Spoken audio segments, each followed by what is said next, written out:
ಪ್ರೀತಿಲಿಂದ ಮಾತಾಡಿದಾನೆ, ಅದೇ ಪ್ರೀತಿಯಿಂದ ನಾನು ಮಾತಾಡಿದ್ದೀನಿ. ಯಾರು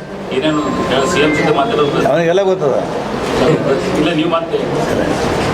ನಾವು ಫೋನ್ ಬಂತು, ಪ್ರಭಾಕರ್ ಫೋನ್ ಹಚ್ಕೊಟ್ಟ, ಎಲ್ಲಿದ್ದೀಯ ಅಂದ, ನಾನು ಆಳಂದಾಗಿದ್ದೀನಿ ಅಂತ.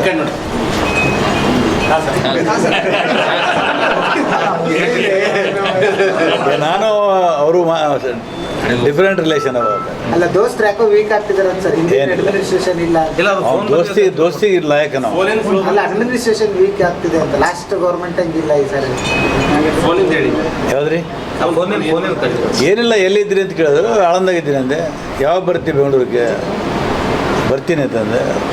ರಾಯಚೂರು ಬರ್ತಾ ಇಲ್ಲ ಅಂದ್ರೆ ನಾನು ಕರೆದಿಲ್ಲ, ನಾ ಬರಲಂತೆ. ಆಯ್ತು, 25ಕ್ಕೆ ನಾನು ಡೆಲ್ಲಿಗೆ ಹೋಗಿ ಬರ್ತೀನಿ, ಸಾಯಂಕಾಲ ಸಿಗು ಅಂತ. ಆಯ್ತು, ಬರ್ತೀನಿ ಅಂತ ಹೇಳಿದೆ. ಏನು ವಿಚಾರ ಅಂತ ಏನು ಕೇಳಿದೆ? ಗೊತ್ತಿದ್ರೆ ಜಗತ್ತಿಗೆ ಗೊತ್ತಾದ್ಮೇಲೆ ಸಿದ್ದರಾಮಯ್ಯನವ್ರ ಅಡ್ಮಿನಿಸ್ಟ್ರೇಷನ್ ವೀಕ್ ಆಗ್ತಿದೆ ಅಂತ. ಲಾಸ್ಟ್ ಗೌರ್ಮೆಂಟ್ ಆಗಿಲ್ಲ 2 ವರ್ಷ. ಏನೇನೋ ಇರ್ತಾವ ಬರ್ರಿ.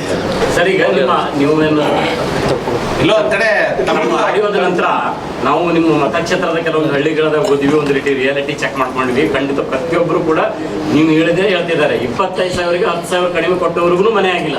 ಒಂದು ಮರಾಠಿ ನಾಟಕ ಬಂದಿದ್ದು, ಬೊಂಬಾ ಬೊಂಬ್ ಅಂತ, ಹಾಗೆ ಆತು ರೋಡಿದೆ.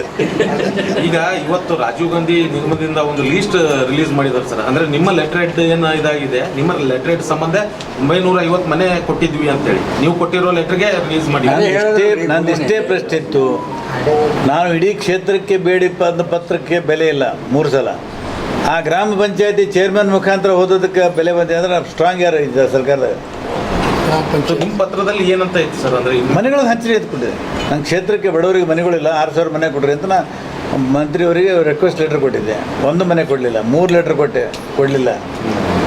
ಸರ್, ಈಗ ಯಾವ ಗ್ರಾಮ ಪಂಚಾಯತಿ ಅಧ್ಯಕ್ಷನು ತನ್ನ ಸ್ವಂತ ಮನೆಯಿಂದ ಅಮೌಂಟ್ ಒಯ್ದಲ್ಲಿ ಕೊಟ್ಟಿಲ್ಲ.